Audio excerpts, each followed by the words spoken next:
دوسرا مسئلہ ہے ملاوٹ۔ ملاوٹ کی تعریف کیا ہے؟ ملاوٹ کس کو کہتے ہیں؟ تو ملاوٹ کی آسان لفظوں میں تعریف یہ ہے کہ آپ معیاری چیز کے اندر غیر معیاری چیز کو شامل کر کے فروخت کرنا،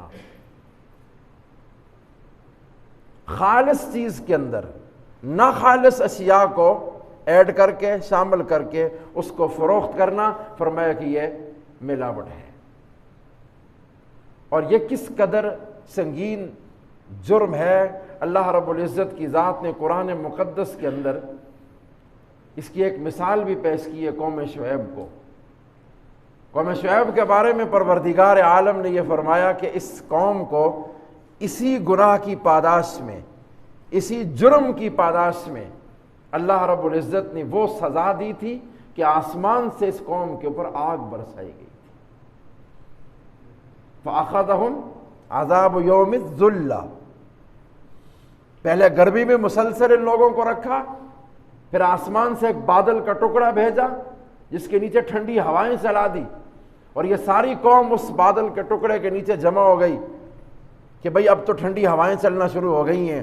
اللہ نے اسی بادل کے ٹکڑے سے، انہی ٹھنڈی ہواؤں سے آگ برسائی اور پوری قوم کا نام و نشان مٹا کے رکھ دیا۔ قرآن مقدس نے اس قوم کا ذکر کیا ہے، اور جرم صرف یہی تھا کہ وہ لوگ ناپ تول میں کمی کرتے تھے اور معیاری چیزوں کے اندر غیر معیاری چیزوں کو داخل کر کے فروخت کرنا ان لوگوں کا وتیرہ تھا۔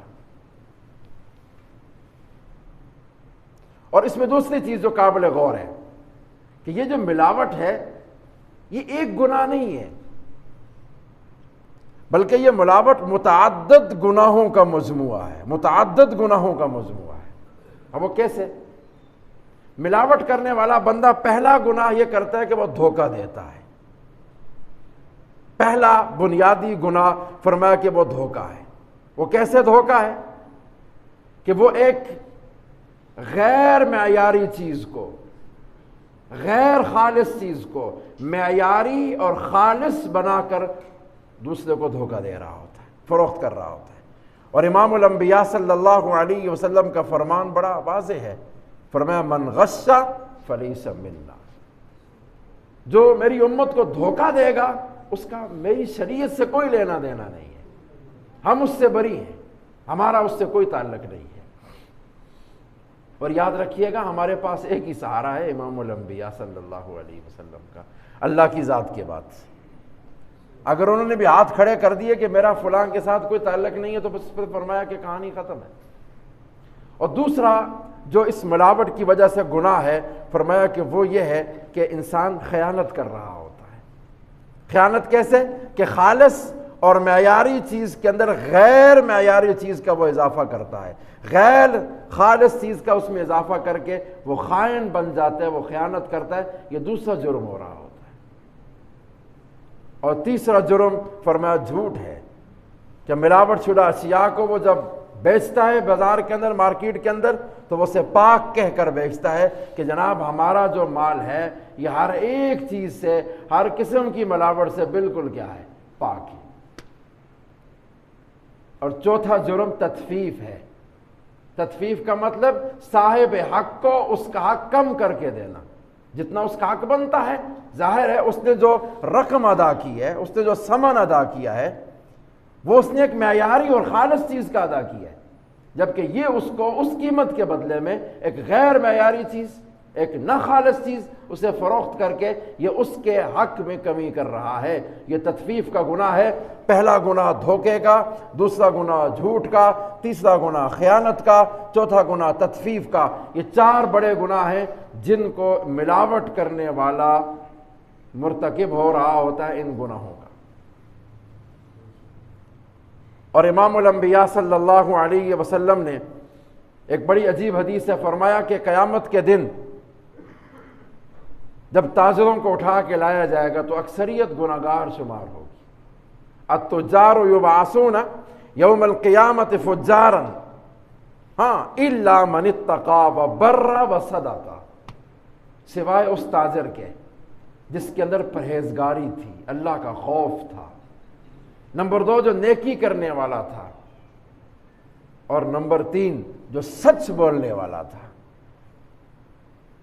اور مشہور محدث ہیں حضرت ملا علی قاری علیہ الرحمت، انہوں نے الا من اتقا کی تفسیر یوں لکھی ہے، تشریح یوں لکھی ہے کہ وہ بندہ اللہ رب العزت کا خوف اپنے دل میں اس انداز سے رکھتا ہے کہ وہ ہر طرح کی خیانت سے، دھوکے سے، چھوٹے اور بڑے گناہ سے اپنے آپ کو بچا کر تجارت کرتا ہے، ایسا تاجر ہے جسے قیامت کے دن پھر فرمایا اللہ رب العزت کی ذات عزت بھی دے گی اور پروٹوکول بھی دے گی۔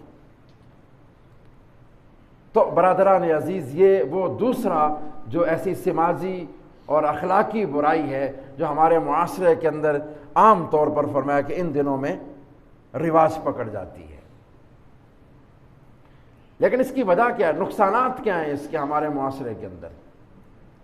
تو برادران عزیز، اس کا ایک بڑا نقصان یہ ہے کہ ملاوٹ کرنے والا بندہ ہمیشہ اللہ کے غضب میں رہتا ہے۔ امام الانبیاء صلی اللہ علیہ وسلم کا فرمان سنیے گا، آپ صلی اللہ علیہ وسلم نے فرمایا کہ من باع عیبا عنہ، اگر ایک آدمی نے کوئی ایسی چیز بیچی جس میں عیب تھا، وہ چیز خالص نہیں تھی، معیاری نہیں تھی، اور جو قیمت اس نے وصول کی ہے اس قیمت کے بدلے میں آنے والی چیز نہیں تھی، اور لینے والے کو لم ینبہ، بتایا بھی نہیں ہے، بک رہا ہے تو بیچ دو، نکل رہا ہے تو نکال دو۔ فرمایا اگر ایسا اس بندے نے کر دیا تو لم یزل فی مقت اللہ، ایسا بندہ مسلسل اللہ کے غضب میں رہتا ہے، یعنی اللہ کی نگاہ اس پر ہمیشہ غصے اور غضب والی رہتی ہے۔ اور برادران عزیز، ہم رحمت الہی اور کرم الہی کے محتاج ہیں، اس کی رحمتوں والی نگاہوں کے محتاج ہیں۔ اور اگر رمضان المبارک جیسا اس رحمت والے مہینے کے اندر بھی اللہ معاف فرمائے اگر کوئی اس گناہ میں، اس جرم میں مبتلا ہو کر اللہ کے غضب میں رہتا ہے تو اس سے بڑا پھر بدبخت کون ہوگا اس کائنات کے اندر؟ یہ اس کا پہلا نقصان ہے فرمایا ملاوٹ کا۔ اور ملاوٹ کا دوسرا نقصان یہ ہے کہ فرمایا ایسا بندہ اللہ کی رحمت سے دور ہو جاتا ہے۔ نبی پاک صلی اللہ علیہ وسلم کا فرمان ہے من غش امتی، جس بندے نے میری امت کو دھوکہ دینے کی کوشش کی، فعلیہ لعنت اللہ ولعنت اللاعنین، اس پر اللہ کی بھی لعنت ہے اور ہر لعنت کرنے والے کی بھی فرمایا اس پر لعنت ہے۔ اور اس کا تیسرا نقصان یہ ہے کہ ملاوٹ کرنے والا بندہ صراط مستقیم سے بھٹک جاتا ہے، سیدھی راہ سے نکل جاتا ہے۔ امام الانبیاء کا فرمان ہے من غش فلیس منا، کیونکہ پھر ایسے بندے کا ہماری شریعت سے کوئی لینا دینا اور تعلق نہیں ہوا کرتا۔ آخری بات اس حوالے سے کہ انسان اس طرح کے جرائم میں کیوں مبتلا ہوتا ہے، ملاوٹ ہے یا ذخیرہ اندوزی کا جرم ہے، انسان اس کے اندر مبتلا ہوتا کیوں ہے، وجہ کیا ہے؟ اس کی وجوہات بھی حضرات نے لکھی ہیں۔ فرمایا اس کی 2 وجہ ہیں جس وجہ سے انسان اس کام میں مبتلا ہوتا ہے۔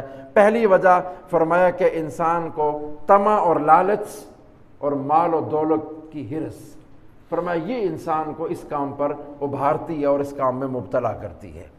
حالانکہ قانون یہ تھا کہ امام الانبیاء صلی اللہ علیہ وسلم نے فرمایا تھا ایاکم والشح، کہ لوگوں اپنے آپ کو لالچ سے بچا کے رکھنا، اگر لالچ میں پڑ گئے تو دنیا کا سکون، راحت ختم کر دی جائے گی۔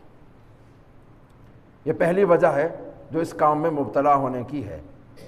اور اس کی دوسری وجہ ہے فرمایا کہ وہ سبب آخرت سے غفلت ہے۔ جب انسان کو آخرت کا دل میں ایک ذرہ برابر بھی خوف نہیں رہتا، اس کو یہ معلوم نہیں ہوتا کہ اگر میری آنکھ بند ہو گئی تو مجھے اب ایک ایک پائی کا حساب دینا ہے، اور دینا بھی اس ذات کے سامنے ہے کہ جہاں نہ جھوٹ چل سکتا ہے، نہ کوئی سفارش چلے گی اور نہ کوئی غلط بیانی چلے گی، کہ اگر یہ زبان غلط بولنے کی طرف جائے گی تو وہ اس پہ مہر لگا کے اس کو بند کر دے گا۔ الیوم نختم علی افواہہم وتکلمنا ایدیہم وتشہد ارجلہم بما کانوا یکسبون، یہ ہاتھ اور پاؤں وہاں گواہی دینا شروع کر دیں گے۔ کسی بھی طرح سے اس ذات کے ساتھ جا کر بچنا ممکن فرمایا کہ نہیں ہوتا۔ تو برادران عزیز، یہ ہمارے سماجی اور معاشرے کی وہ ایسی برائیاں ہیں کہ جو عام طور پر ہمارے سامنے ایسے ایام میں فرمایا کہ ظاہر ہو جایا کرتی ہیں۔ اللہ رب العزت کی ذات ہمیں اس سے بچنے کی توفیق نصیب فرمائے، اور اپنے دوستوں کو، عزیزوں کو، ساتھیوں کو اس کی طرف ترغیب دینے کی اللہ تعالی ہمیں توفیق نصیب فرمائے۔ اگر کسی کی آخرت بنا دی جائے، دنیا سب کی بنائی جاتی ہے، خود بنتی ہے، لیکن آخرت کسی کی بنانا یہ سب سے بڑا صدقہ جاریہ ہے۔ اگر اپنی زندگی کے اندر کوئی ایسا دوست، کوئی ایسا ساتھی ایسے جرم میں مبتلا ہے، اس کا ہاتھ پکڑ کے، ہاتھ جوڑ کے اس کے سامنے اس کو یہ بتایا جائے کہ خدا را اس گناہ سے اپنے آپ کو بچا، میں تیرا دوست ہوں، دشمن نہیں، میں یہ چاہتا ہوں کہ اس رحمت والے مہینے کے اندر بھی فرمایا کہ تو اللہ کی رحمت سے کہیں دور نہ ہو جائے۔ اللہ میرا آپ کا حامی و ناصر ہو۔ وآخر دعوانا ان الحمد للہ رب العالمین۔